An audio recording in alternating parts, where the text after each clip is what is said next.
Big Nose was a notorious bandit in the tri-state area. He had cracked safes containing anywhere from $500 to $1,000. But today, it seemed like he had met his match. Inside this particular safe lived a cute, pink leopard. Big Nose, unaware of this fact, climbed back up the stairs and into the room, thinking his technique just wasn't up to snuff. He then climbed through the window and headed to the repair shop to get a key made. This just goes to show that Big Nose was a bit of a meathead. After finally making it back to the crime scene, he found that the lock, which had been a simple one before, was now a combination lock. Left with no choice, Big Nose trudged back to the key shop and got a whole ring of keys made. Still feeling unsure, he decisively went back and got a key as long as his thigh. But when the overconfident Big Nose returned, he discovered that the lock had been changed yet again. The Pink Panther was just about to clean out the ashtray when the dazed Big Nose came to. The surroundings were as quiet as ever. It seemed he was determined to take on this safe, even going so far as to bring a remote-controlled bomb to blow it open. The results were predictable.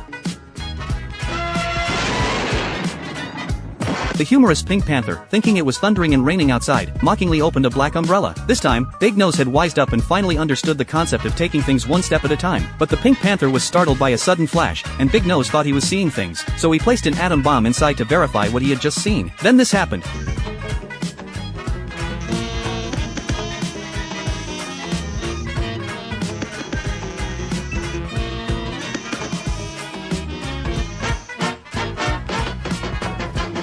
Big Nose thought stuffing a piece of wood inside would make it foolproof. Little did he expect the Pink Panther to calmly walk out, cool as a cucumber, and place the atom bomb in Big Nose's pants. Then the Pink Panther gracefully turned around and walked back into the safe, and out popped a little black coal miner. When it comes to being a bonehead, he was unstoppable. His clever mind never lacked imagination. To avoid ruining his notorious reputation, he came up with the idea of using balloons to float away with the metal box. After an impressive display of lung capacity, the safe actually did float up into the air. With such a huge brain, this kid deserved the title of a famous bandit. This all should have gone smoothly, but the Pink Panther wasn't about to let him off that easy. After tying a shiny embroidery needle to the safe, the Pink Panther thought Big Nose wouldn't notice. But without some invincible moves, how could he live up to his outfit? When the Pink Panther came out to check, Big Nose finally saw the culprit. Under the threat of a revolver, he finally shook off this mere mortal. But the clever Big Nose felt it had been too easy. Judging by the Pink Panther's pointy nose and monkey-like cheeks, he was no good egg. How could he let Big Nose take the safe so easily? Could there be a huge bomb inside the box? Thinking this, Big Nose immediately turned back, saying he didn't need the safe and demanding the Pink Panther take it away. But the Pink Panther repeatedly bit his hand to refuse. However, under the threat of the revolver, he had no choice but to pick up the safe. Then Big Nose changed his mind again. What if it wasn't a bomb inside, but dollar bills? Wouldn't he be losing out? So Big Nose made up his mind, snatched the box, and ran. But as soon as he crossed the horizon, he heard a loud boom.